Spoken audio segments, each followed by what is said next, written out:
You're listening to Missing Persons, brought to you by AbJack Entertainment.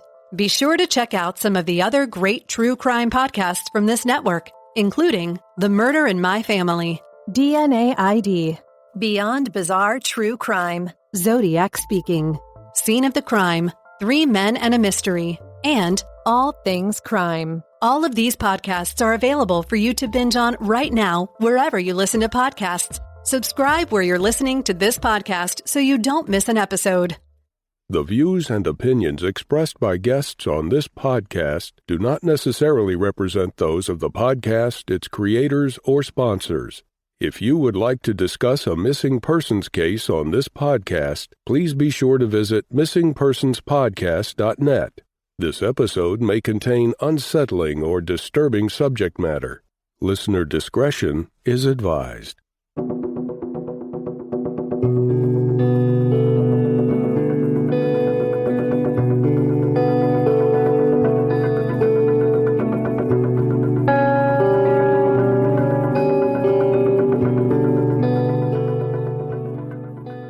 Welcome to Missing Persons, a podcast dedicated to spreading the word about people who have vanished under mysterious or unexplained circumstances, and the family members who are looking for answers.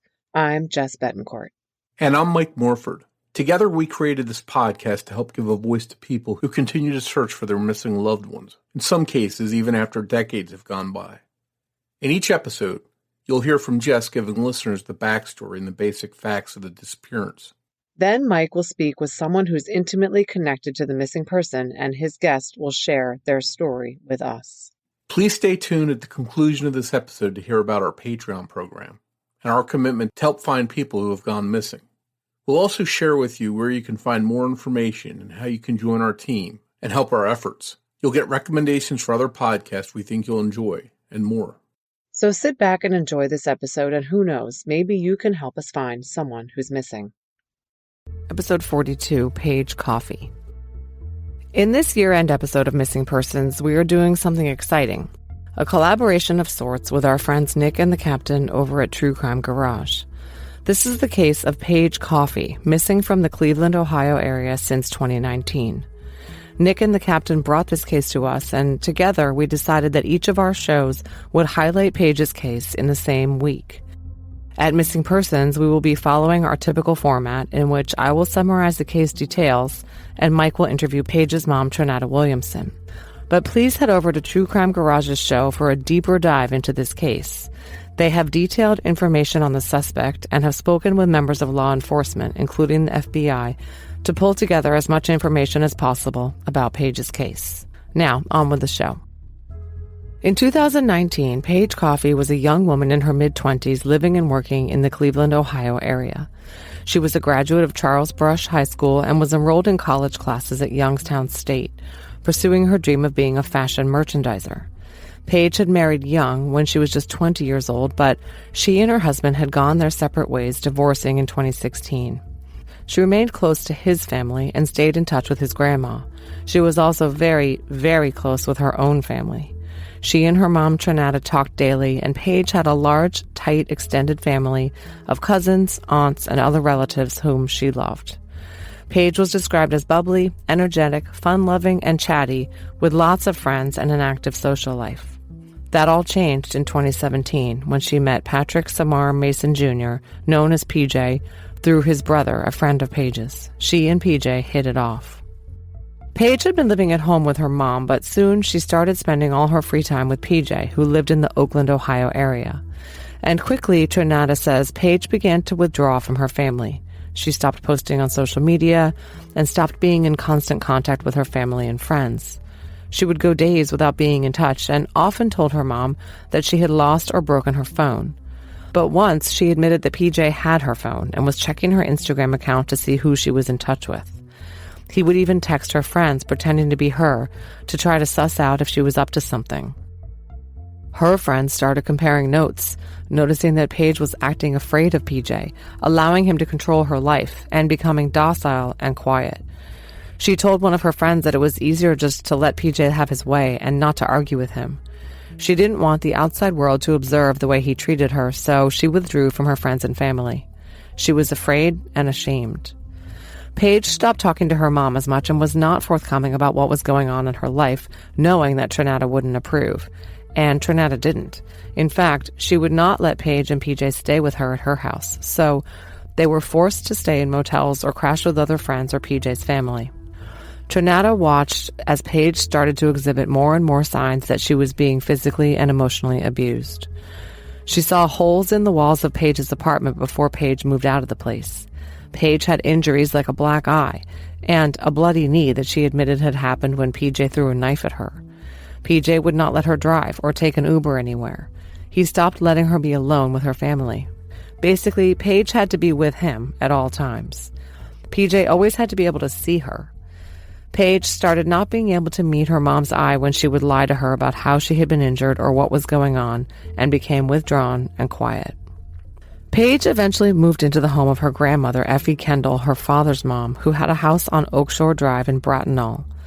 She was allowed to live in a basement bedroom in the home that was accessible through a separate entrance. Her grandmother was in her 80s and wasn't on top of Paige the way her mom was, so Paige had freedom to have PJ over as she pleased. She remained in touch with Trinata, but she was an adult and was going to make her own choices. Trinata started to find out some even more disturbing things about what was going on with her daughter. In one incident, she picked Paige up from seeing PJ, and Paige reeked of gasoline. She was upset and shook up, but would not talk about what had happened. On another occasion, she admitted to her mom that PJ had strangled her until she lost consciousness. This was particularly concerning because PJ was already on probation for another domestic violence incident. This was something he had done to his girlfriend before Paige, holding her against her will and choking her out. In early 2019, Paige also texted a friend that said, quote, "For 2 years he nearly killed me. I've been shot at, strangled, stabbed, beaten, burnt with milds, raped, and embarrassed." PJ's toxicity and control started to get to Paige, who was diagnosed with depression and anxiety-related disorders for the first time in her life as a result of the relationship. Yet she was able to extricate herself from the relationship in spring of 2019, temporarily. About 6 weeks before Paige went missing, there was an incident where the police showed up and brought Trinata Paige's handbag. It had been found on the side of the interstate in Macedonia, and it contained all of her personal items, including her ID, which reflected her mom's address. Of course, this was all extremely worrisome. Then, PJ texted Trinata and told her that Paige had shot him in the head. He then sent her a photo of his bloodied head. And then he sent her a photo of a handwritten note in which Paige confessed to shooting him. Paige hadn't written the note or had done so under duress. What's weird is that PJ turned out actually to have bullet fragments in his head. It appeared that he was shot, although no one knows by whom. Paige later told her mom that PJ's car had been shot up and it was on the news. This seemed to be true. Witnesses saw PJ's car riddled with bullet holes. Police had intervened in this domestic crisis and ended up putting Paige in the hospital for a psych eval. Trinata got the call from the police that her daughter was in the hospital, and one of the sergeants told her that he feared that the incident might have been a botched murder-suicide. Paige recovered in the hospital and was able to collect herself enough to realize that PJ was not good for her. Meanwhile, he repeatedly called the hospital and tried to get in to see her and even tried to pick her up. He was very angry when he was rebuffed by the hospital staff and Paige's mom. After she was released, Paige stayed strong for a time, but eventually PJ wore her down. On April 30th, 2019, Paige asked her mom to give her a ride to Oakwood Village. Trinata did not ask her daughter what she was doing there or who she was staying with because she knew. PJ lived there. Paige knew that her mom did not approve of PJ's treatment of her and wanted to hear nothing about him. Paige didn't acknowledge that she was going to see PJ, but Trinata let Paige know that she was upset about the choices Paige was making. Paige got out of the car and walked away, and that's the last time Trinata saw her daughter. She later found out that Paige had already quit her job at a women's fashion retailer called Torrid, located in the Steelyard Commons shopping mall in Cleveland.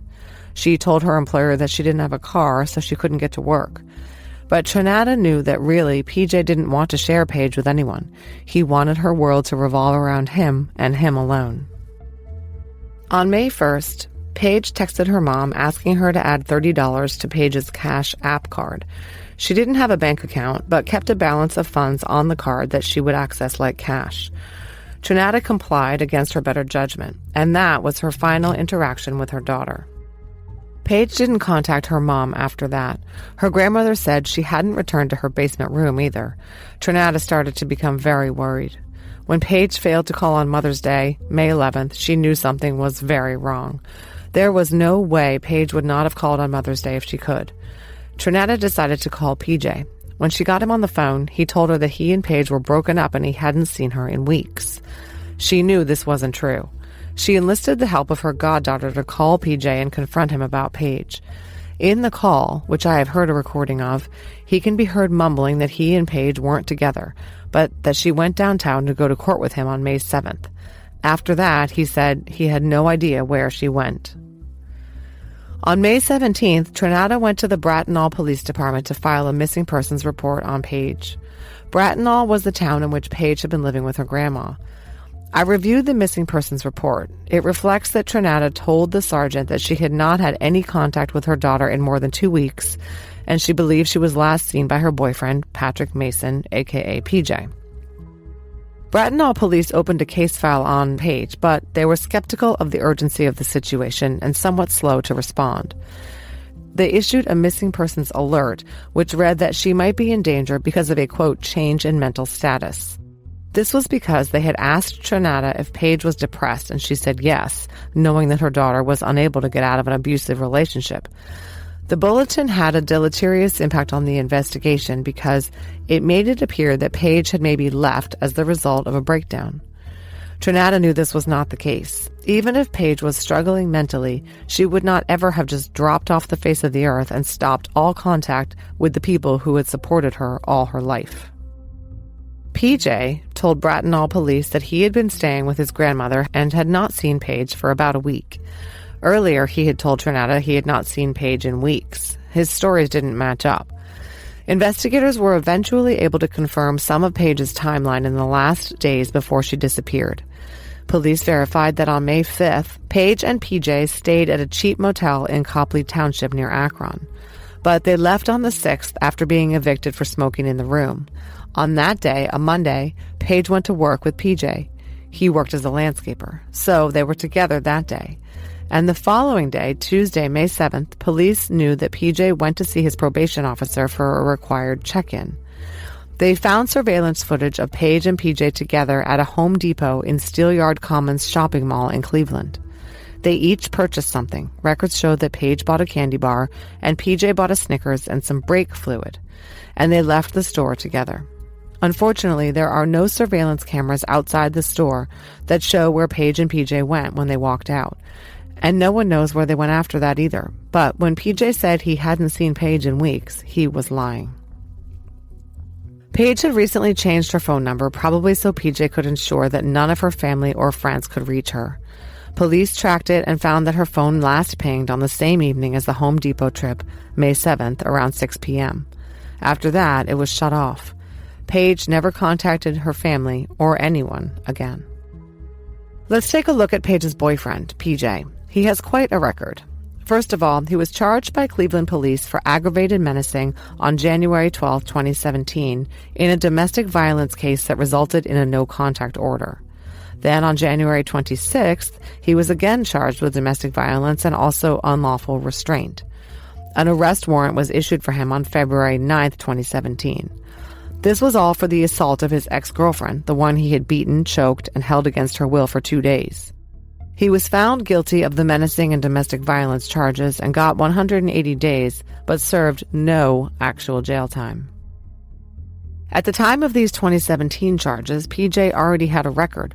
We found 3 separate arrests in 2011 in Cuyahoga County for burglary, theft, aggravated robbery, a firearm was used, and grand theft. He did about 10 months in prison for these charges. He was arrested in the same county in 2014 for complicity to burglary and obstructing official business, and did time for those charges as well. 9 months after Paige's disappearance, the FBI and Bratenahl police held a press conference to announce a $5,000 reward in exchange for information about Paige's whereabouts. During the conference, then Bratenahl Police Chief Richard Dalbo noted that it was unusual for Paige to be out of contact with her family and stated, quote, Numerous investigative leads have been conducted, but to date nothing has led to the location of Paige. We strongly believe that someone in this community has a vital piece of information that law enforcement needs. Trinata does not believe that the authorities have done enough to find her daughter. She has been told by members of PJ's family that shortly after May 7th, PJ set fire to his car. The police have confirmed that they are looking for the vehicle and are not buying PJ's story that he sold it. But they haven't conducted searches for Paige or named PJ as a person of interest. This, despite the fact that in 2020, another woman accused PJ of attempting to strangle her. Here's what happened. PJ was found passed out drunk in his car on January 29, 2020 at the Bishop Shell gas station located at 2770 Bishop Road in Willoughby Hills, Ohio. When police officers roused him and got him out of the car, a gun fell out of his pants. He was with a young woman also passed out. They both were arrested, but PJ was the one in big trouble. That's because it was against the law for PJ, a convicted felon, to be in possession of a firearm. Furthermore, as a convicted domestic violence felon, there were even stiffer penalties for having a gun. PJ was initially charged in Lake County, Ohio, with having weapons under disability and using weapons while intoxicated, and let out on bond. But that wasn't all. The Bureau of Alcohol, Tobacco, Firearms, and Explosives determined that the gun was manufactured in Brazil and therefore had traveled through interstate commerce. That means that the federal government had jurisdiction. PJ's possession of the gun as a felon was now a federal crime. A federal indictment against PJ was filed on April 22nd of 2020. He was arrested in his grandparents' driveway and questioned at the FBI building in Cleveland for 3 hours. During this session, he refused to discuss Paige. Searching his room at his grandparents' house, investigators found one of Paige's cell phones. PJ was released on bond, but was rearrested and his bond revoked after he violated his curfew and his grandparents refused to house him any longer. And then on May 19th, 2020, PJ's sister and girlfriend filed separate complaints about him with the Oakwood police. His girlfriend reported that PJ had choked her and placed a pillow over her face to prevent her from screaming. PJ's sister reported that he had been calling and threatening her. Yes, PJ continued to be violent, abusive, and threatening towards the women in his life, just as he had been to Paige and his previous girlfriend. It was a pattern the judge was determined to put a stop to.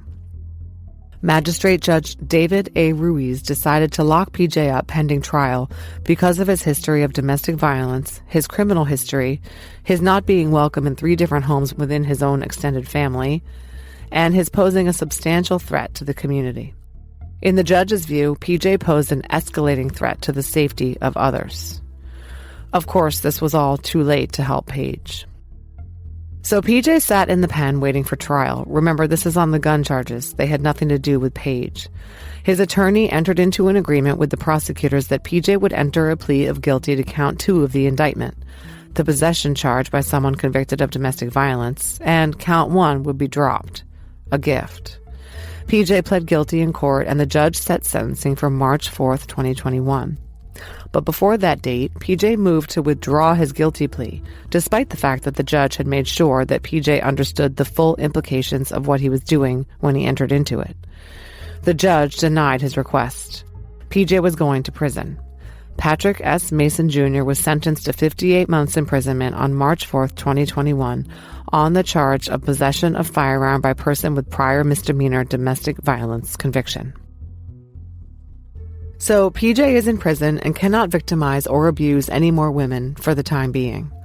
But Paige has still not been found, 2.5 years after she was last seen and heard from.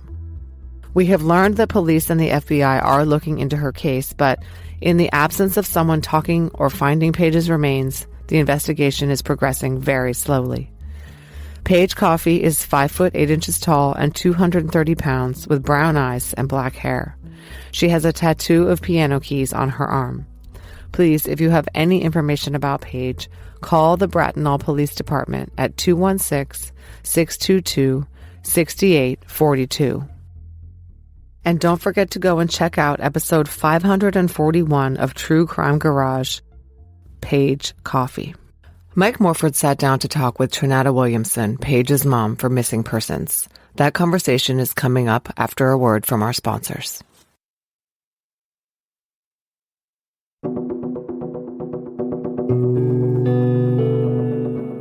Hi, and welcome to Missing Persons tonight. I want to thank you for coming on to discuss your daughter Paige's case with us. No problem. Thank you for having me. Paige has been missing now for 2.5 years, since May 2019. So, as a parent, going that long without answers about where your child is, it must have been a very tough task for you and a hard time to get through. Yes, it has. It's been hard for the whole entire family, including myself and my other 2 kids. I want people to know that we're going to try and get the word out about Paige, and in a coordinated effort with our friends Nick and the Captain at True Crime Garage podcast, we're going to release our episode the same week as them about Paige, so we can hopefully bring a lot of attention all at once to the case and get people talking and sharing. If you would, though, before we get into the details, examine some of the clues, could you start off by telling listeners a little bit about Paige, what she was like, and maybe some of her ambitions and goals? Yes, Paige was, she's 27. Well, she was 27 when, at the time she went missing. She always loved fashion. So she went to Youngstown State University, and she majored in fashion merchandising. And then she went to Virginia Marty, and she started in fashion merchandising and then transferred over to fashion design. She was very talented. She knew how to sew and make clothes. And so she had a lot of dreams. She was very intelligent, very smart. At school, she was always on the dean's list. She did very well academically. And she was just the life of a party. She was not shy. She always spoke up for herself. She was very direct. She was not a shy person. She was just a fun, very outgoing person. I know Paige got married young. How long did that marriage last with her husband, and what kind of relationship was it? She did. She got married.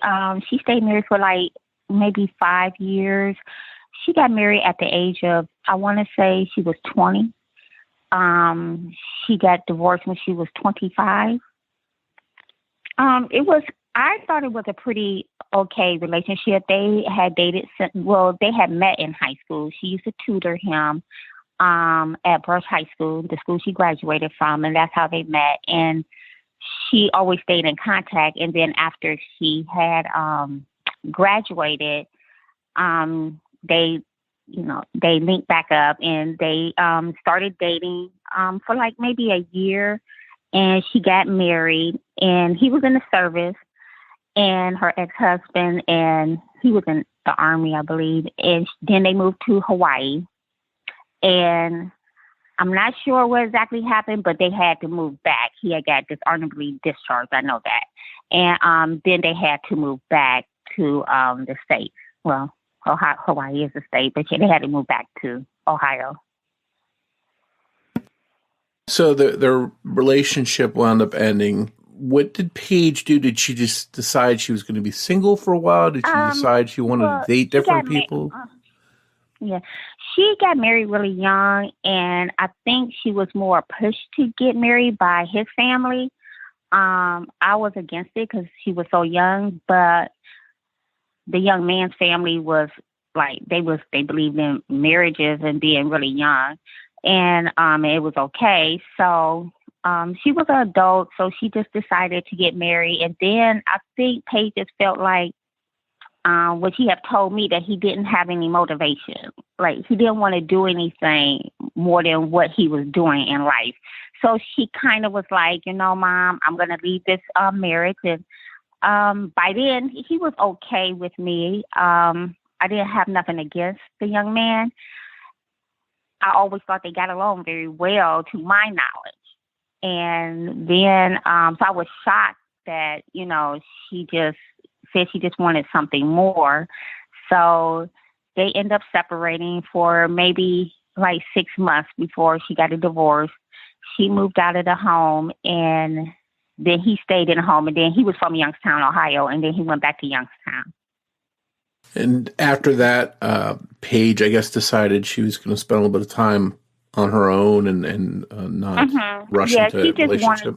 Yeah, she was single for a while, and then she just was single for like maybe, I'm going to say, I don't really know how long, but it might have been some months before she came across her boyfriend. Well, she met her ex-boyfriend through his brother. She had met the brother first, and then she met the ex-boyfriend through, I think they was half brothers. She had already knew him, like, off Facebook.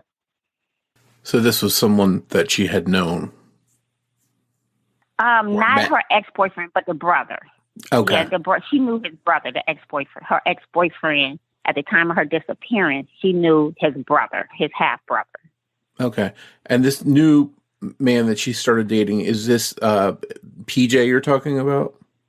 Yes, Patrick Mason, yes. Okay. So Patrick Smart Mason Jr. comes into the picture. How quickly did things progress with them in the relationship? Did they date for a while? Did they live together? Did it become that serious? Yes. Like I said before, she had knew the brother, and her and the brother was friends. And Patrick Mason was living in Atlanta at the time, and I guess the brother asked him to come to Cleveland because they like rehab houses. And he came back to Cleveland, and that's when he introduced Paige and Patrick. And they started, just hanging around as friends. They started hanging around as friends. Me personally, I'm a mom, so I never got like a real good feeling about Patrick. It's nothing I could pinpoint what he did, but it was just something. And I didn't never know what exactly it was. So he then decided they decided to date. Like maybe they were friends for like 4 months, I'm going to say. And they decided to start dating. And she told me when they decided to start dating. And I thought it was something about him, but I couldn't pinpoint. But I always, Paige, she's at this time she's like 26, maybe 25. She might have been 25. And she always say, "Well, Mom, being judgmental." The Paige always looked at the good in someone else. She always tried to find the good in other people. So she just really enjoyed Patrick's company. You mentioned that you had sort of a feeling, a vibe, a mother's intuition, whatever you want to call it, that something was not right with him, but you didn't know any details. You didn't know anything about his past or anything like that. No, I never knew anything about his past. It was just something that I couldn't pin. Maybe just like maybe a vibe or being manipulative a little bit. He seemed respectful, he spoke, but it was just something that I was not feeling with him. Did things get serious as they started dating? Did they move in together or make more serious plans, anything like that?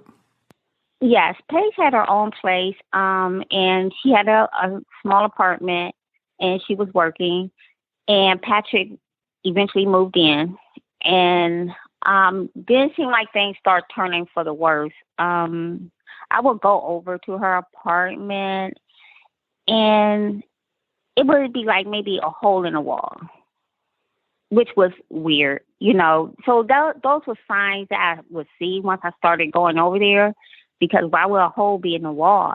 Someone to me had to punch the wall. The window would be knocked out.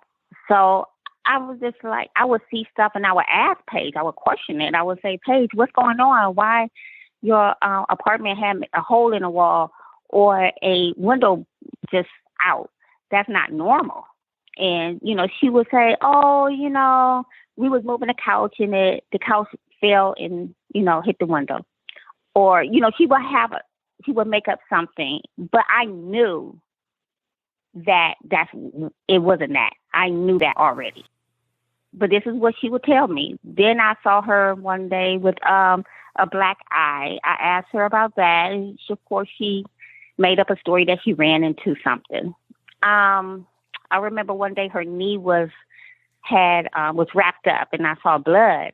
And I said, "Oh my goodness, what happened to your knee?" And she said, "Oh, We was moving something and the spring popped out the mattress and it went into my leg. All of these was little signs that I knew she was in an abusive relationship. But she always had an excuse, and a lot of people that are being abused come up with little explanations like that to cover it. Right. And did Paige's attitude or personality or her behavior change at all during that time? Yes. She was like, Paige always, I'm not going to say she had a high self-esteem, but Paige did love herself. Her self-esteem was okay. You know, we all sometimes don't have the best self-esteem, so it wasn't overly high, but she started like looking down all the time. She wouldn't like look you straight in the face. She got very secretive. Paige was a talkative person. She would talk for hours. We talked every day, all day. She stopped talking. Everything was secretive to her. If you asked her a question, she was very secretive. If she got in a car, Patrick didn't allow her to drive. She couldn't drive. She couldn't take the Uber. She stopped driving. I'm not sure what happened to her car. It might have just wasn't any good anymore. So she didn't have a car, and he would take her everywhere. He would pick her up from work, take her to work. He would wait for her to get off of work. At one time she was working, and he came to the job so much, he would literally like look inside the job and say, "Oh, I saw you talking to a guy." And then it would mess up her whole day. She would be so upset. And then, they end up having to tell him was not allowed up at that job any longer. He was very controlling, very controlling. He did so many things. He would come over. He did landscaping too. So she would ask me, could he landscape my yard, even though I did not want him to. But, you try to make your kids happy. And she would just ask me to support his landscaping business. So I said yes. So he would come over and do the yard work for me. And she wasn't allowed inside my home. She would stay on the porch. And I would beg her, like, come in for a second, Paige, come and get something to eat. She would not come in. And if she did come in, she would open up my back door so he could see her, because then he would say, "Oh, you was on the computer in there," or "Oh, you was calling somebody." Like she had to be at his eyesight at all times. And she was so scared, like that bubbly, outspoken. Like I said, Paige was direct. You would think she was like my strongest child. She was the oldest. And I saw her whole personality just change. It was just somebody I did not know anymore. Being around Patrick, it was unbelievable. So that just made me not like him even more. You mentioned some of these things that are popping out to you. You're noticing them. It's been reported that he cut her off from her friends. He was limiting her on social media. He took her phone away. Did you confront Paige at any point and just say, "Hey, this is getting too far. This is going..." All the time. Yeah, all the time. I'm a very outspoken person also, when it comes to my kids mostly. And I do speak if I see something, I do speak about it. I don't hold it in or anything. So I would talk to Paige, and she would get very angry with me. She would be mad because she would feel like, in her mind, this wasn't happening. I'm not, I'm telling the family members that Patrick is abusive and nobody likes him.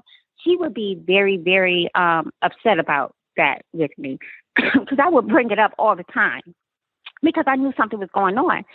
She would call me up at 3, 4 o'clock in the morning because he has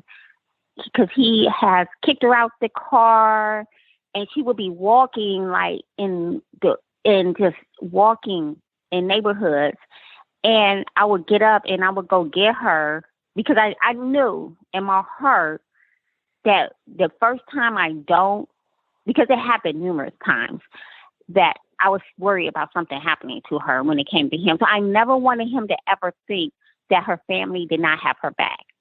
So it didn't matter what time she would call me. I would get up, I would go, and I would, he would be there. He wouldn't even leave sometimes. He would just be riding around, and me and him would have words. then she would sometimes just go with him. After I rode miles to go get her, she would just get back in the car with him and they would leave. And I would be so concerned. It was almost as if she was under his control and maybe feared him. Yeah, I never saw anything like that before. Never. How he had her so much under his control. He completely had her mind. When it came to that, it was the scariest thing I ever saw in my life because that was my child. And I just want to tell this one story. It was one time they was outside my home, and I pulled up, and Paige had been crying, and she was on the porch. And I said, well, what happened? And she was just like, he swore up and down that a guy had rolled past that she went to high school with, because I've been living here for like the last 15 years. So, when she was in high school, the same kids. So he swore up and down, some guy rolled past the house and, they was looking for her, and he just made up all this nonsense. So she was so upset because now he would make up stuff. And I told him just to leave. Don't worry about it. Just leave Paige here. I got her, just leave. And he wouldn't leave. He just sat in his car, and Paige was so upset. She was crying. And I was just telling him to get out my driveway. He wouldn't get out my driveway. So I remember he got out of his car and he kept staring at me, and he walked over to Paige and he said, give me a kiss. And she got up and gave him a kiss. Yeah, I was just I couldn't believe it. And then I was like, oh my God, it happened right in front of, it was just like that control. And I knew, and he was letting me know, I have more control than you have. He was like thumbing. That's what I felt like. Thumbing his nose at you, saying, look what I can do right in front of you, and you can't stop it. Yeah, right. Wow. Exactly. And you weren't the only one noticing some of the stuff. Some of Paige's friends apparently saw some of the stuff too. Did they talk about that at all with you? Oh, yes. One of her girlfriends had told me that they only hung around each other. They didn't have like a big circle.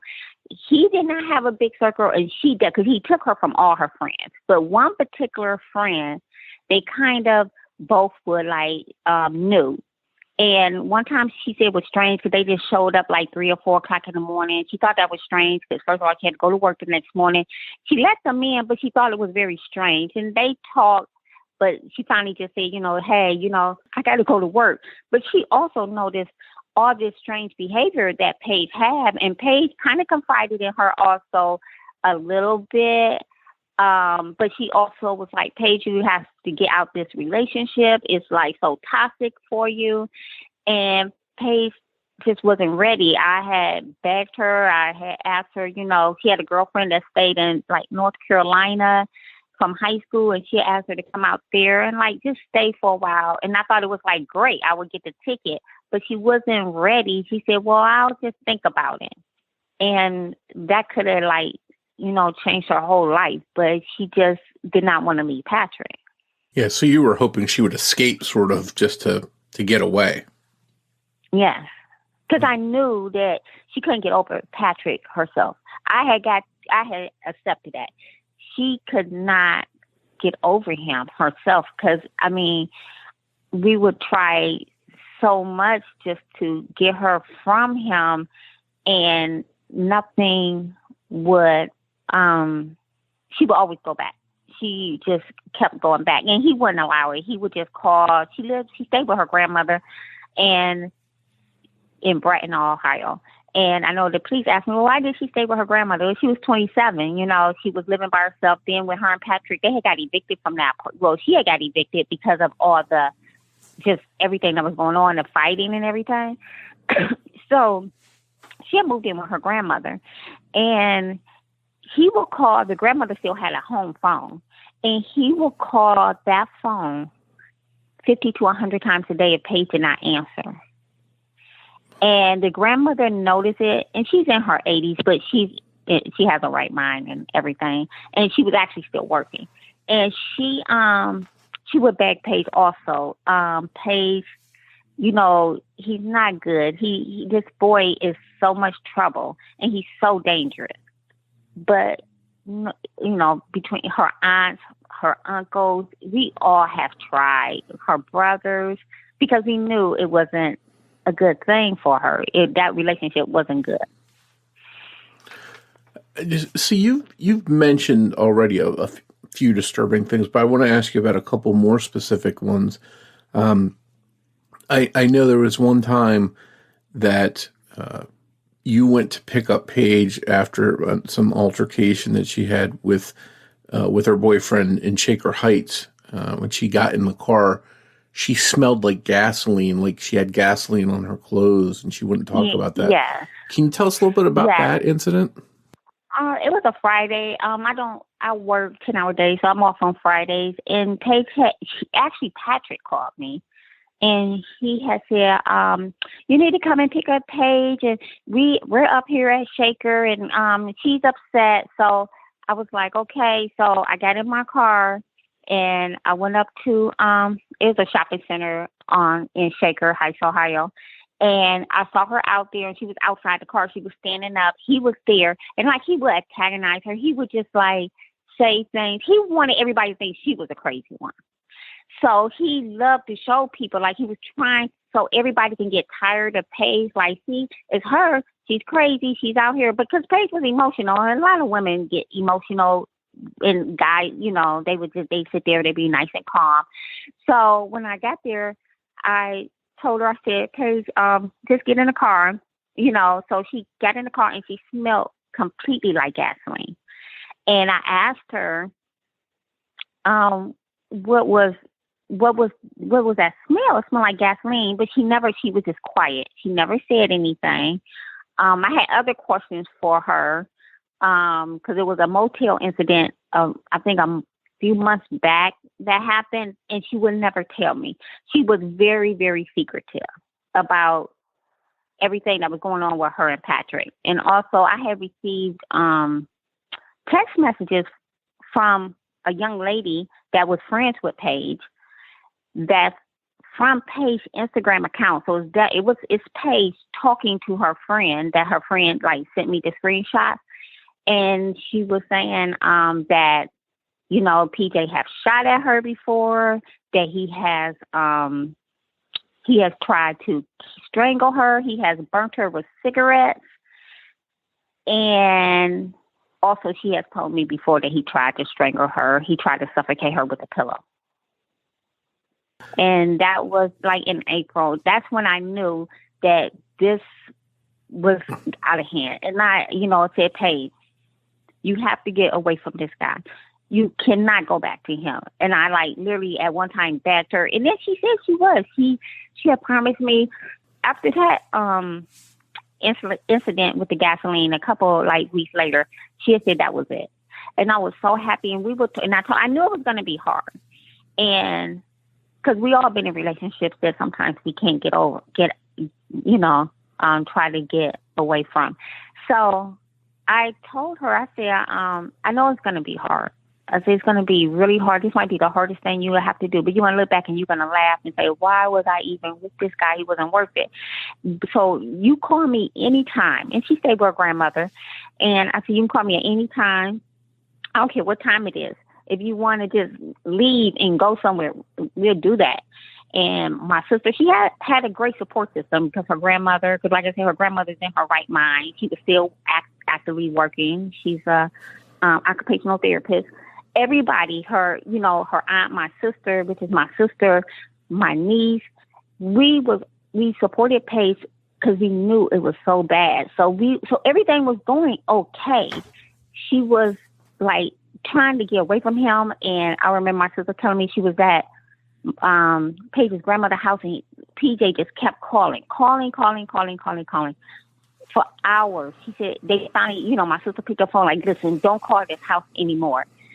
Then Paige was saying that she was doing better. She was back to herself. She had talked to her job because she hadn't been to work for a while, but her job really liked her because she was always a good worker. Paige was a good employee wherever she worked. And she always would move up and get promotions really quick. So her job. She had opened up to her job and told her supervisor there what was going on. And her supervisor like, I'm happy you're telling me because he will not be allowed in this store or on these premises. So that was great. And then she told me what happened, like with the knee incident. She had said, Mom, he threw a knife at me and it went through my knee. That's what happened. She started opening up. I'm sure she didn't tell me everything, but she did tell me a lot. And I was like, and oh my goodness. And just to hear that, because, she's my child. Like, I couldn't believe that someone would do that to somebody else's child. That was just like really, really hard to hear. So I told her, you cannot go back. Like, I knew in my heart, if she went back, I might not see her no more. Like, I wouldn't. I knew that in my mind. I knew that. So I said, Paige, you can't go back. You can't go back. And then that's when she opened up and said that he had tried to kill his ex-girlfriend, which I never knew that. And I knew this man was so dangerous. So I told her, please don't go back. So she had promised me she wouldn't. And she was doing really good. She had went back to work. She was looking at her old self again. Paige loved makeup. Because when she was with Patrick, she could not wear makeup. So she was back to looking really, really herself, and she was happy. She got her number changed. So I thought everything was in such a better space that she was going to finally, she was going to move on. And I started, she didn't have a car, so I had started allowing her to use my car to go to work and wherever else because she was doing very well. And she would just drop me off at work, or I would get another ride to work. And one day I got off at 5. She didn't show. And I knew something. It had Patrick written all over it. So I tried to call her. She didn't answer the phone. And then I kept calling, no answer. Finally, like around 6 o'clock, she answered, I'm on my way. So I knew she was with Patrick then. I just felt it. And then she finally came and got me from work, and I asked her, was she back with Patrick? And she's like, no, she told me she wasn't, but I knew she was. So it sounds like she was trying to leave him, but just couldn't do it. Right, yeah. She couldn't do it. And on top of all the stuff that you talked about, all the stuff that she's facing at the hands of Patrick, she was also battling some depression and stuff like that. Is that correct? Yeah, she was. It did have to do with the relationship because overall, growing up, Paige, like I said, her self-esteem wasn't high. She had weight issues, over the years, since she was born. Paige was a thicker girl. So, being young, she had been bullied, because of her weight. So that she had that going on. But overall, she always loved to dress and, she carried her weight very well. So she, but when she got in that relationship with Patrick, because even when she was married to her husband, her ex-husband, and it didn't work out, or even, it wasn't perfect. And she would call me sometimes and say, oh, this happened. But she never got to the point that she was depressed, I remember I went through a divorce. I was married for 20 years. And I remember Paige helping me go through that. She was like, Mom, take your power back. Like, this was before she met Patrick. Like, Paige was my confidant because she was because, we talked every day. So that's why to see her go through this was really shocking because she never was she wasn't depressed like that, but she had gotten in that relationship very, very depressed. Her whole personality had completely changed. But she was going to counseling. She was going through inpatient, outpatient counseling, and she would go every day. And like I said, Paige was very intelligent, and we would have family family counseling, and it would be me, my sister, and my niece. And Paige would almost be teaching the counseling section. That's how she just was. You know, she would be taking over, and you're sitting up there like, oh, this counselor is like, you know, it's like the roles was reversed because that was how Paige was. And she just was doing so well. Yeah. And I was just so proud of her. So it seemed like there was some positive stuff happening. But I want to ask you about one. Right before she went missing. Yeah, Mm-hmm. yeah. And that's an incident just a few weeks before she vanished. I want to ask you about the police were called for a shooting incident, and Paige wound up being placed in the psychiatric hospital. Now, apparently, PJ was shot in the head by someone, and apparently told you that Paige had done this. Can you clear that up and tell us what happened with that? Yes. Now that was the incident that happened in a motel. That was saying that was a couple months prior to the gasoline incident. Well, it wasn't a couple months. It might have been like maybe not even quite a month. But Patrick had called me. I was at work, and Patrick had called me and said, "Oh, he texted me rather. He didn't call. He texted me and said he had gotten shot in the head." And I'm like, "Okay, why are you texting me and not the police?" Or because, like I said, Patrick wasn't a fan of mine or your mom, your mom. And he was like, nobody cares. Don't nobody listen to me. Everybody is crazy. It was like very weird text. So I'm like, okay. So I kind of ignored his text. I was calling Paige at the time and her phone was going to voicemail. And I'm like, he's so weird. And I didn't want to talk to him. So at that time, my mom was in the hospital. So I went to the hospital to see my mom.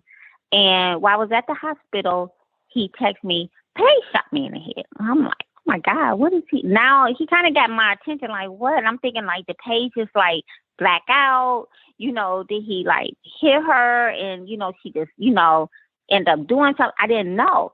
So I leave the hospital and I remember riding home. I was so upset and I kept calling Paige's phone. It was going to voicemail. And the first thing I knew I was going to do is turn on the news because I was like, oh my goodness, is this something happened? So when I turned on the news, there wasn't anything on there. So I kept calling Paige that whole day, but I wasn't getting anything. Patrick wasn't texting me. He texted me a picture of his head. It looked like it might have been just like, I saw like pink or reddish on his head, but it wasn't like a bullet hole. So I didn't know, but everything was weird. So later on that day, her girlfriend called the young lady the other young lady she would talk to. And she had asked me how I talked to Paige. I said, no, but Patrick is sending me these weird texts. And she said, oh my goodness, he's sending me weird texts too. She was like, what's going on? I said, I don't know. So later on that day, the Macedonia police called me and they asked me, do I know Paige Coffey? I'm like, oh my, yes, you know, that's my daughter. And right then I'm thinking the worst, like what is going on? They said, well, we found her purse off the freeway and it's been like everything is out of it. And we, you know, then I started telling the police what, you know, the situation that Patrick was saying. And they said, oh, so they said, well, we're going to send, I live in South Euclid, Ohio. We're going to send South Euclid policemen to your home. So the South Euclid police came, and and Patrick also sent a picture of a note saying, I, Paige Coffey, shot Patrick Mason in the head, you know. But let me say before I finish that Brighton Law detective messenger said that was not Paige handwriting when he got it analyzed. He said that wasn't Paige handwriting, but at the time I didn't, you know, I couldn't tell if it was or wasn't.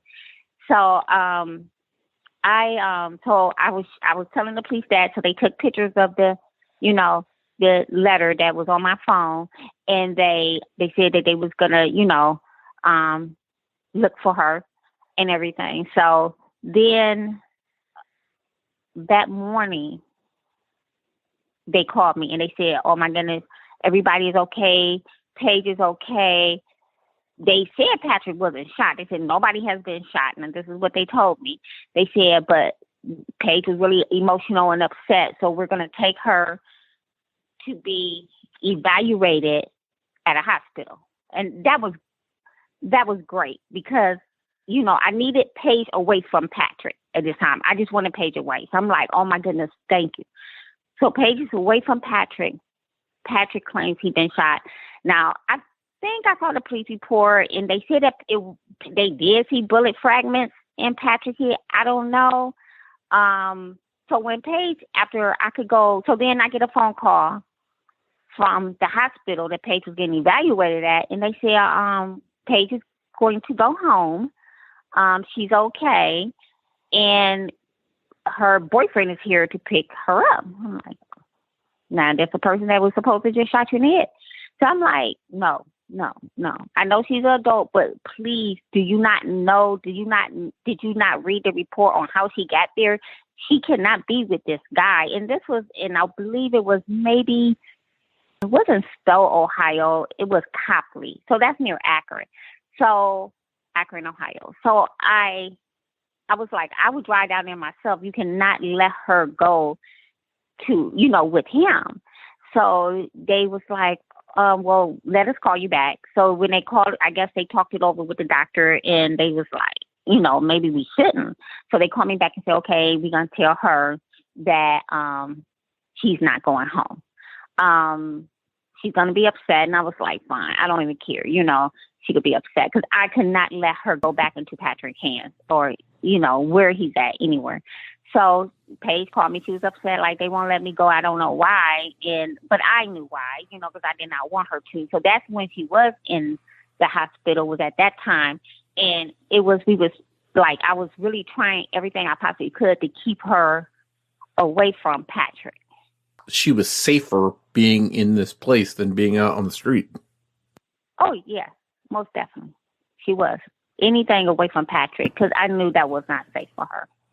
How long was she there altogether before she was released? I want to say maybe 7 days. It might have been 7 days. And then that's when she went through the inpatient, outpatient. And so she was there for like maybe 7 days, I believe. I know it wasn't no longer than like 10 days. It might have been 7 days. And then it was like they had like an inpatient, outpatient where you go see counselors and you talk, and everything. And I think you have actually class like from 8 to 4, and then because she would go to work afterwards. But as she was doing so much better, and that's when she was saying, I'm not going back to Patrick. Because I'm like, he's bringing you completely down. He's literally just trying to destroy your life. There was a police sergeant that talked, I don't know, and if you can maybe clarify, was it with you or did he just mention it to someone else, that he felt there might be a murder-suicide in the future for... Sergeant Messenger, the young, he was the one over Paige's case when she first went missing. And he was the one that told me that letter was not her handwriting, because he had someone analyze it. He said that he believes that he felt like that was a murder-suicide gone bad.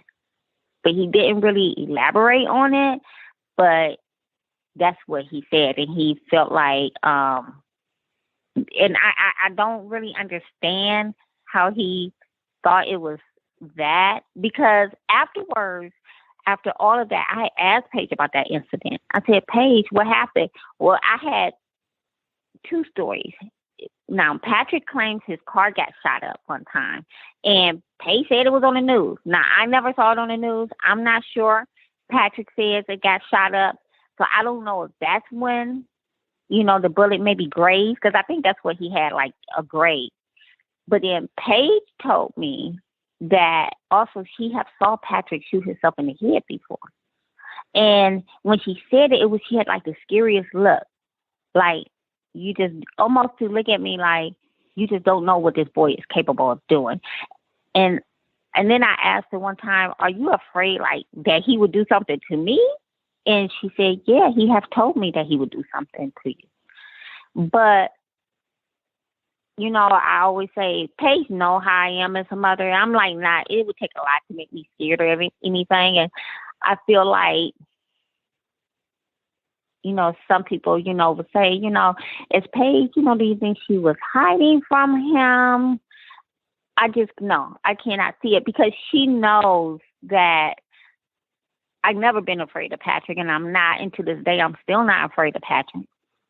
And I think she would still, if she could, she would definitely be right here. Like, I need my mother.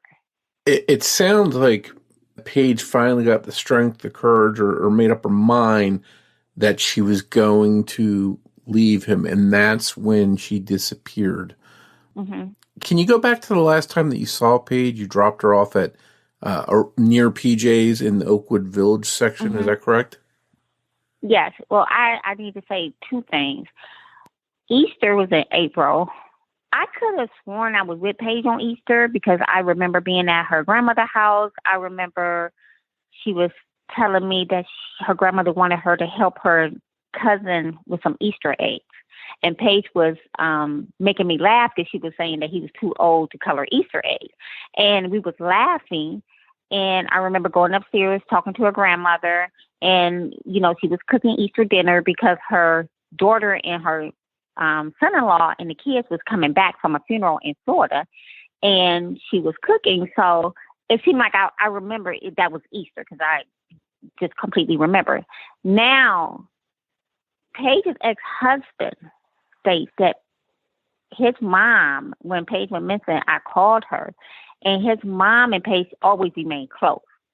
And Paige had also confided in her about Patrick. And she would always tell Paige, well, come up here. You can stay for a while, because, I will always be there for you. And he's not going to come near my home. So she had told me that Paige was there on Easter, which I thought was kind of weird because I remember being there with Paige. So she could have got her days mixed up. I'm not sure. But evidently it was around Easter that Paige must have went to Youngstown. And she said that Paige was there all day and she talked to her and Gio talked, like they sat in the living room. She said they talked for hours. Because that's when I was allowing Paige to use my car because that's when I was hoping Paige was, I thought, Paige was doing a little bit better. So, but I never knew Paige went to Youngstown. And that was kind of strange because Paige usually would tell me and she never told me that she had went to Youngstown. So I never knew she had went to Youngstown. So, and it could have just been because she had my car, I just maybe she thought I was going to be like, well, why you drive my car to Youngstown? I'm not sure. I'm just assuming. So, then the end of April 28th, to be exact, Paige had to work that day because she was back at work. So she texted me and said, can you give me a ride? Because he didn't allow her to take the Uber or anything. So she always needed a ride. So I told her yes. I had my grandbaby with me at that time. So we went to Brighton, Ohio to pick her up. She told me the time. And so I'm not exactly sure what time. I'm going to say probably around like 1 o'clock. She had to be at work at 1. It wasn't real early. And when I got to her grandmother's house, she wasn't here. So I kept texting her like I'm outside because I wasn't planning on going in. She never came outside. So I got up and I got out my car and I knocked on the door. Her grandmother came and I said, oh, it's Paige here, but she, has to go to work and I'm here to pick her up. She said, no, I haven't seen Paige in a couple of days. She said, but she's not here. I'm like, that's strange. So I took the grandbaby out the car and we was talking and I told her, I said, do you mind if I go downstairs and look? Because Paige stayed downstairs. It was like a tri-level condo. So I went downstairs and, Paige wasn't there. So I came back upstairs and I called Paige and I said, Paige, I thought you had to go to work. You're not here. So she was very defensive because, she was with Patrick and she still was like, didn't want me to know. And she go, I'm on my way. I'm walking down the street now. So Patrick had to drop her off before you go into the, what you call it, before, because the way the condos, are made is like in their own little section. Okay, it's on the tip of my tongue, but so the complex or whatever. So she gets there, and she looks totally like I knew she had gotten back with Patrick. Her hair was undone. She looked so like just out of it, lost, and she was very angry. So I was like, she said, well, I'm going to go downstairs, get dressed, and then then you can take me to work. So she did, and we went to work. She worked all the way in Macedonia. So that was like 30 minutes away. So I drove her to work, and I dropped her off, and then she texted me about, like, say, 6 hours later and said, are you going to pick me up? I said, yes. So I went back and got her, and this time I brought my niece because I was hoping, well, maybe my niece in the car, maybe they would decide to go somewhere because they was always close. So so on the way back, when I picked her up, she was very angry. She looked at me and my niece like, whatever. And she gets in the car. She doesn't talk, but she's on the phone with Patrick, and she's talking to him. And his grandparents stay in Oakwood. So she said, well, I'm going to tell my mom to drop me off, near your grandfather's house. So I could hear her talking to him. So she's like, can you drop me off right here at the gate? No, she knew I didn't, for me not to see Patrick. So she said, just drop me off at the gas station. And I'm like, and it was right off Forest Road in Bedford.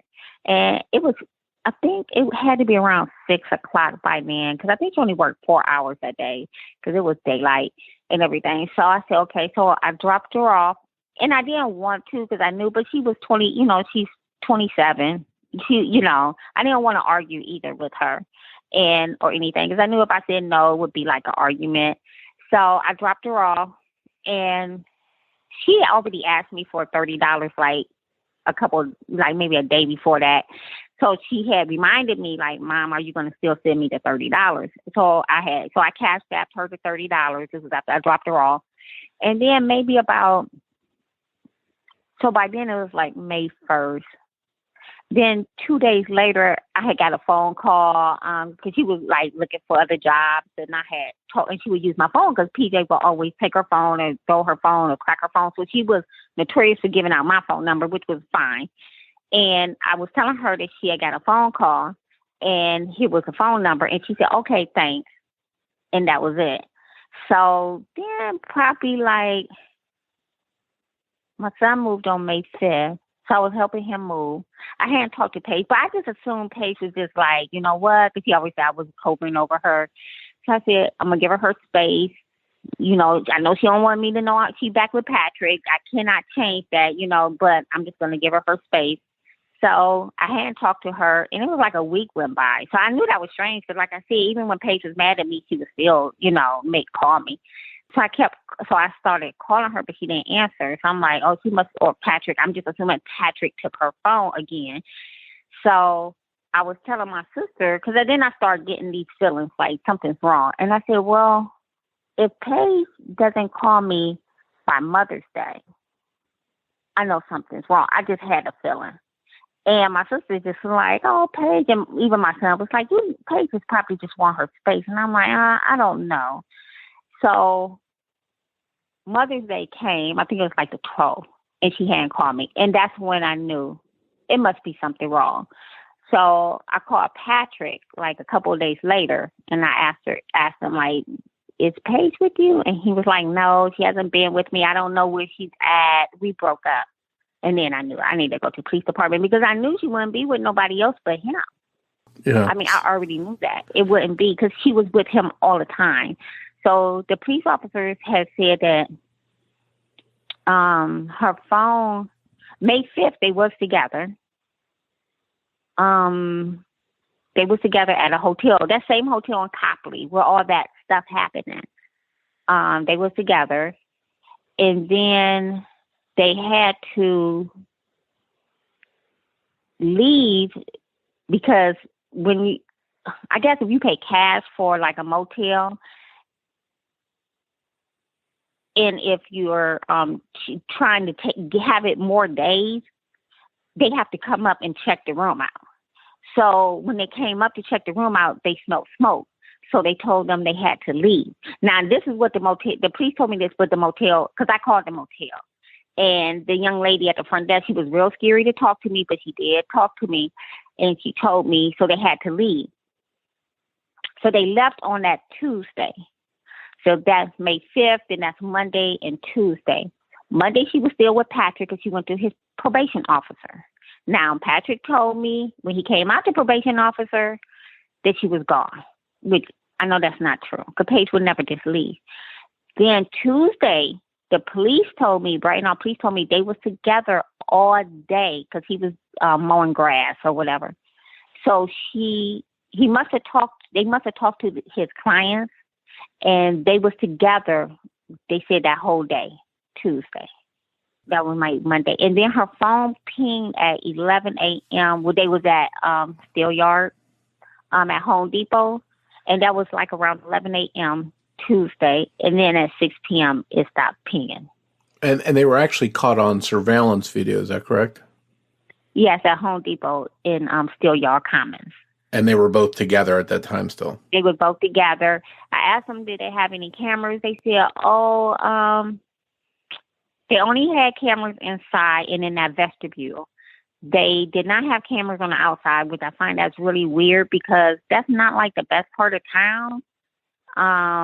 It's just always been very weird that Home Depot wouldn't have any cameras really on that side of town.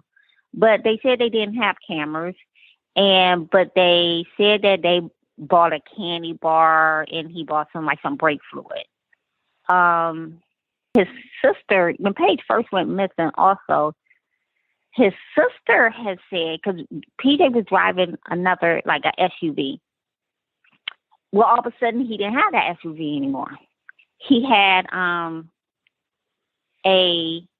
brand new truck. Like, all of a sudden, he just got this brand new truck. Him and Paige was like sleeping in a car when they was together. Like, he never had any money. He would just like mow grass and whatever. But he had purchased a brand new truck. So, but when him and Paige were together, he just always had these like beaters, these just cars that barely made it. And Patrick's sister said that he had set the car on fire and she believed Paige was in there. I told Brighton police.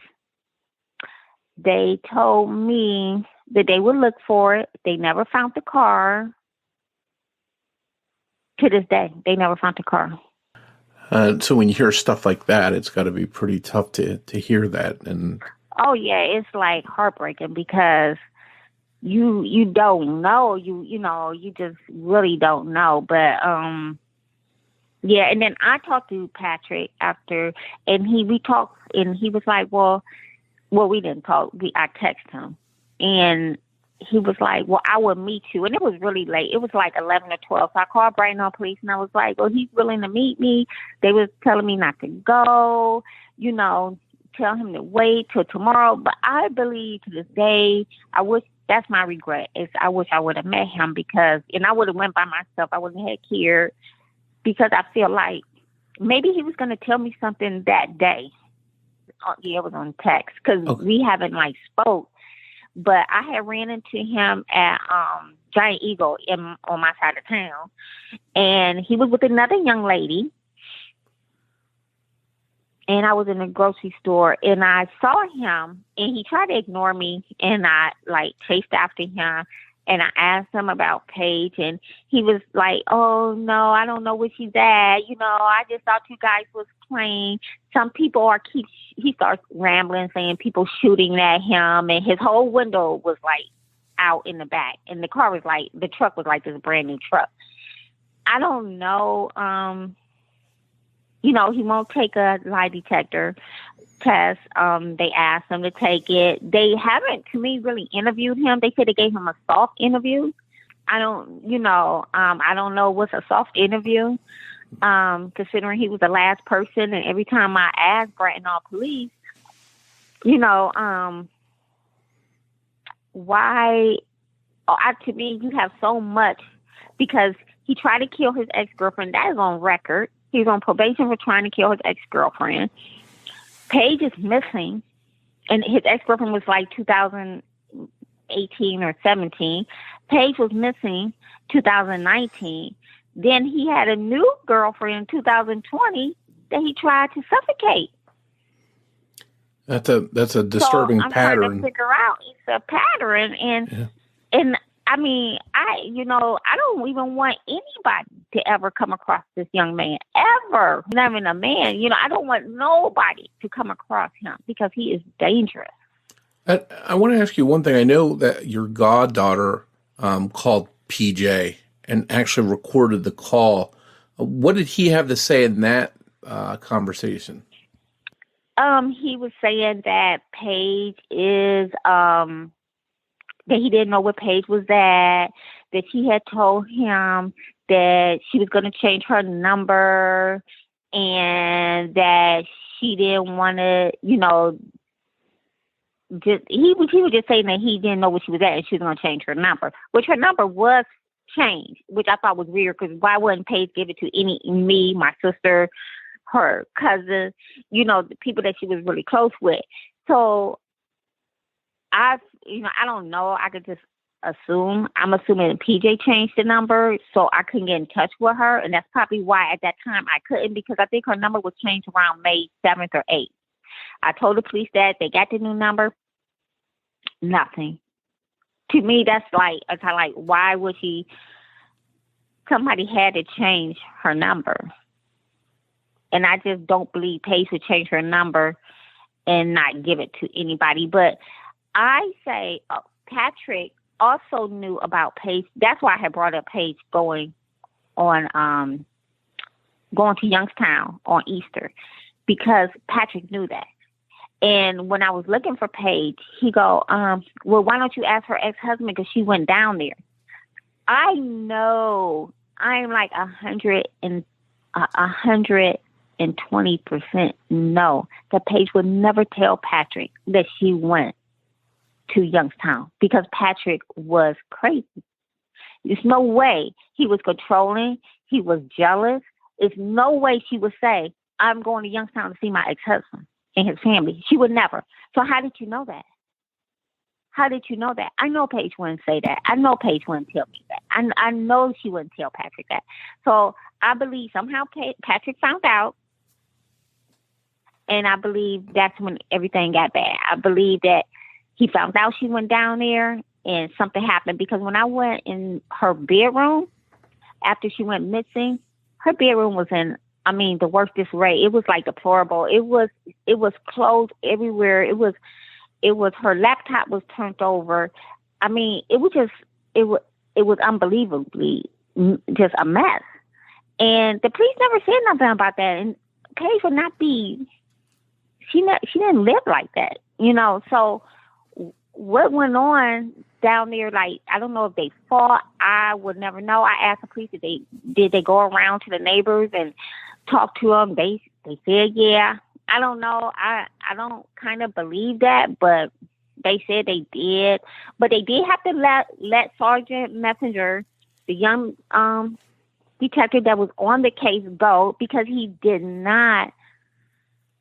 I guess he just did not do what he was supposed to do at the beginning of Paige going missing. Because even when I went to put in a police report on May 17th, they told me, not Sergeant Messenger, just the police on call.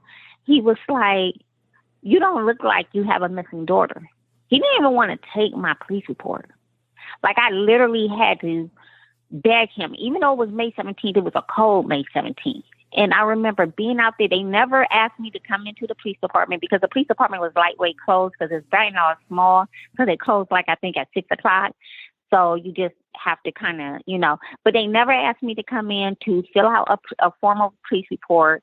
I sat out there in the cold for hours, telling him my story and begging him that I know this is not Paige and I know something has happened to her.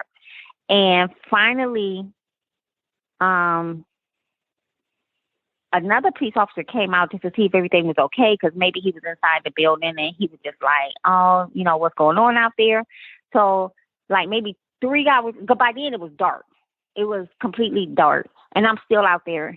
And he says, everything okay? And then he said, well, yeah, 27-year-old, missing. They were a grandmother, boyfriend, no biggie deal. And then he asked me, was I sure I wanted to do this because I'll be opening up a can of worms?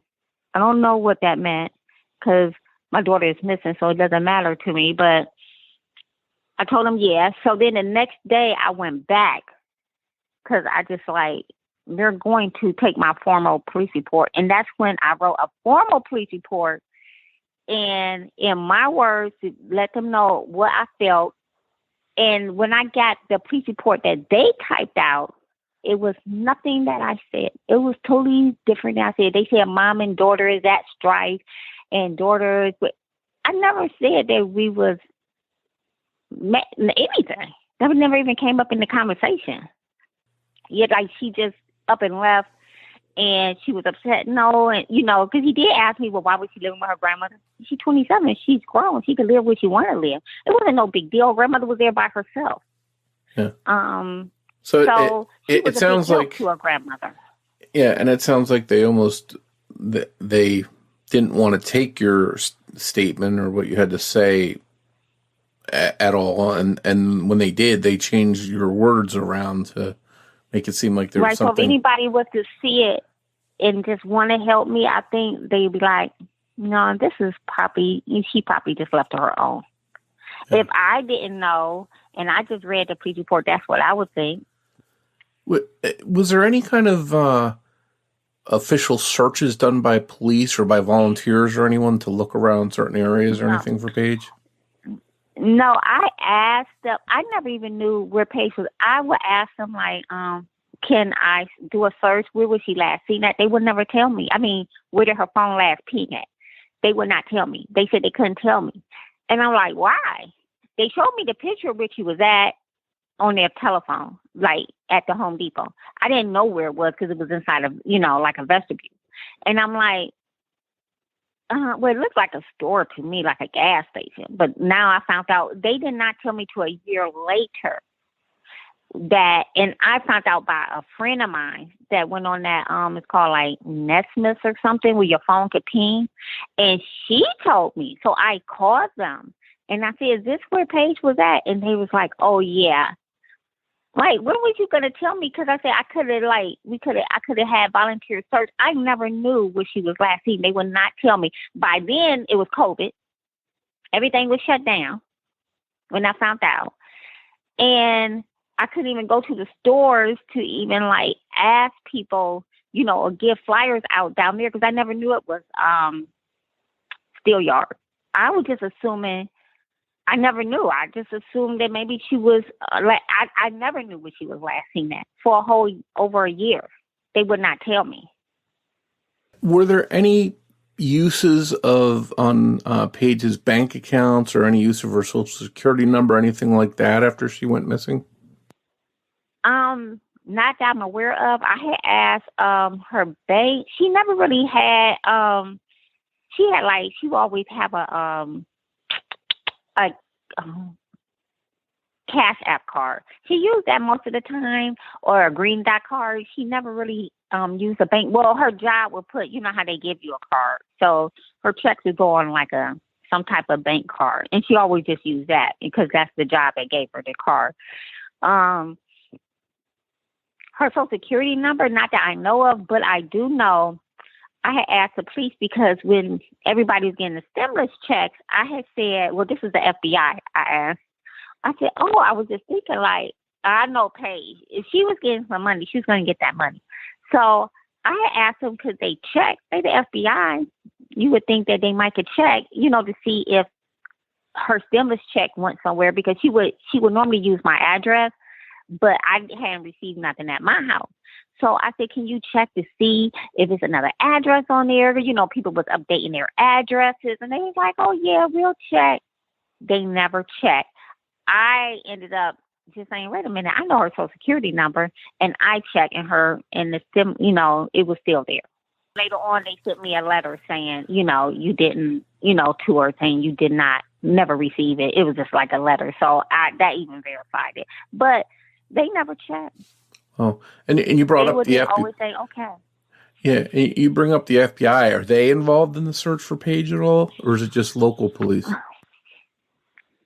Well, Brett and all, these are two friends of his, I guess, that work for the FBI, and they on like a task force. They two women. He had brought them in to help out on the search because Bracknell is a small city and they really didn't know what to do with a missing person case. So the two women that's on his task force, one is like a violent crime person and the other one, I don't know if she's a probation officer or something. I can't remember. But so they brought them in to help, and so they've been trying. They've been, I don't want to disrespect anybody. I appreciate they don't tell me anything. I can't say I appreciate what they've done because they're definitely don't really say anything. So a lot of stuff I find out, I just find out on my own.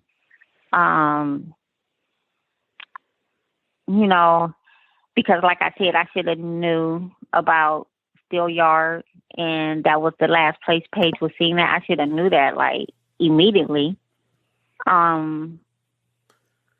Nobody went into her bedroom and looked around. They did go to her grandmother's house and took her hair from her hairbrush, just the basic, and took her toothbrush, took her computer.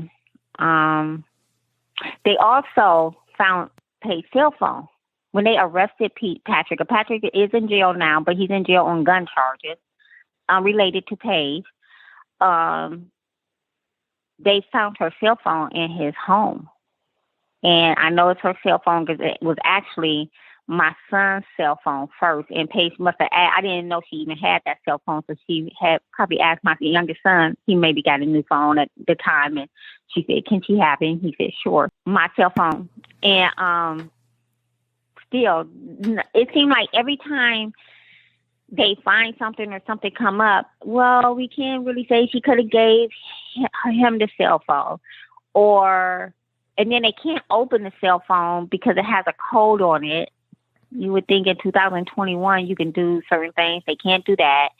They can't open it to even see anything on there. They say they put on the machine. It's not opening. I don't know the code.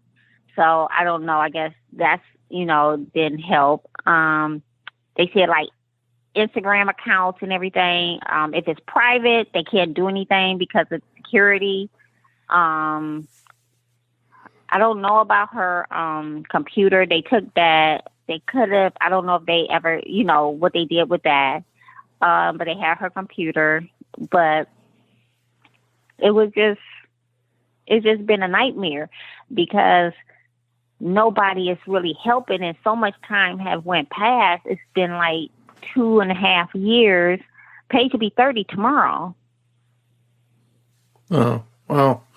Yeah. And it seems like everything is pointing to Paige's boyfriend being involved in her disappearance. Unfortunately, there's no proof so far. There's no, remains. Paige hasn't been found.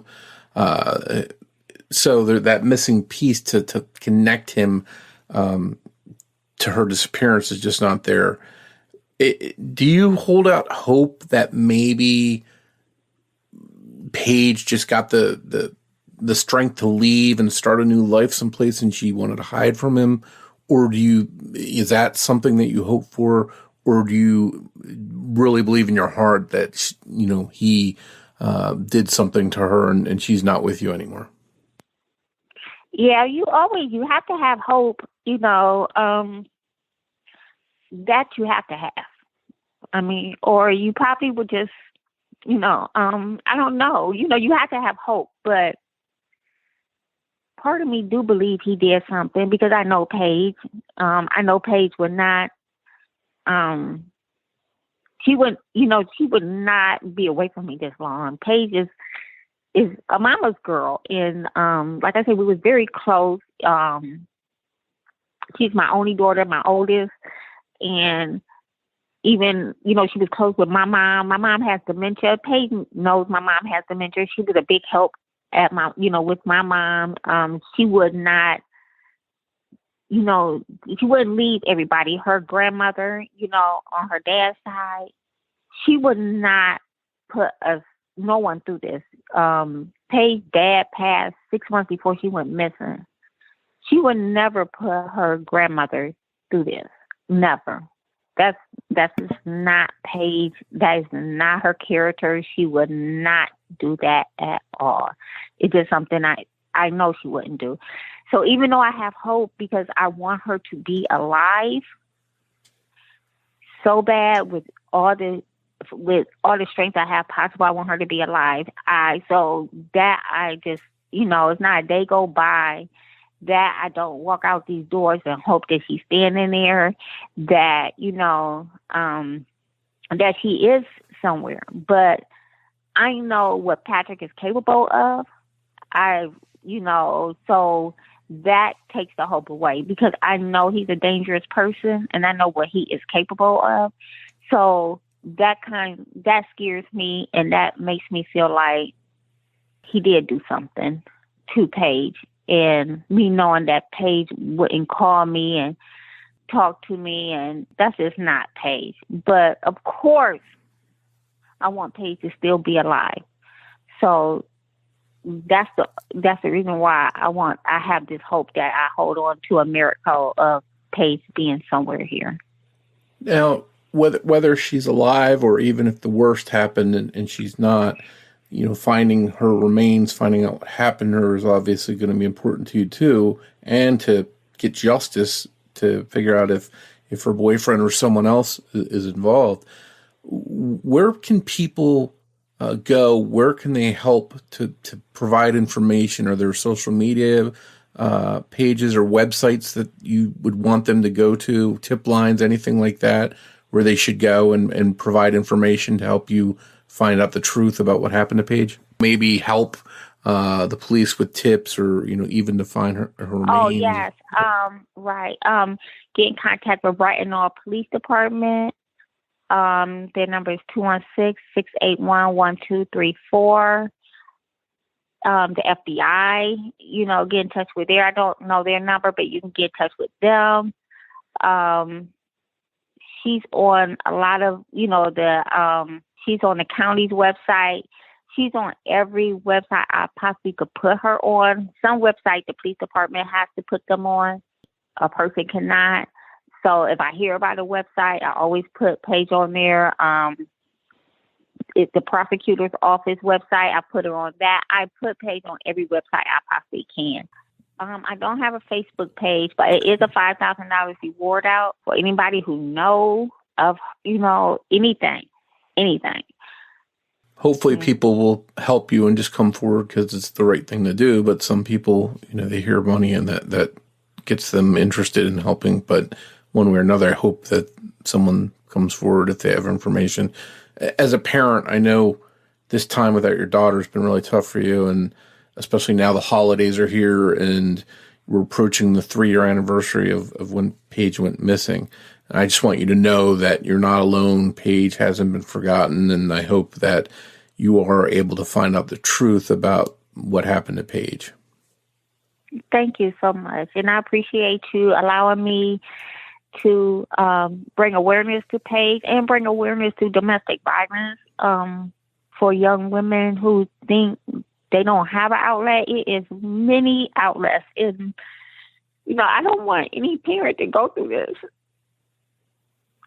And just, I do appreciate you allowing me to tell you Paige's story. It means a lot to me. And knowing that her birthday is tomorrow and she will be 30 years old. So.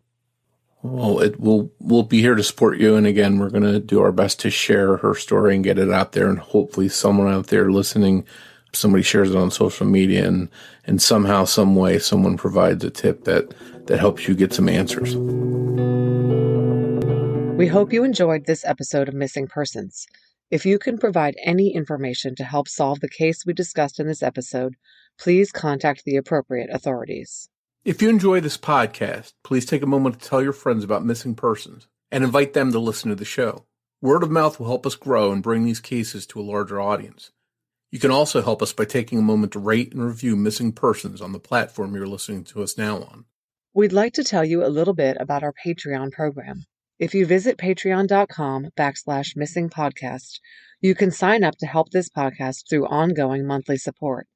As a thank you, we'll give you an on-air shout-out, a thank you card and sticker, plus you'll get early access to ad-free episodes of the show and any bonus content. In this episode, we'd like to thank our new Patreon supporter, Aaron Powell. Your Patreon support also goes towards helping the missing, because every dollar that we earn through Patreon will be split with charlieproject.org, the wonderful website that's been sharing information about so many missing persons cases for years. We hope you'll consider supporting the show. If you want to find us on social media, you can search Facebook for Missing Persons Podcast. And we're also on Twitter with the handle @missing_pod. And of course, you can find us on our website, missingpersonspodcast.net.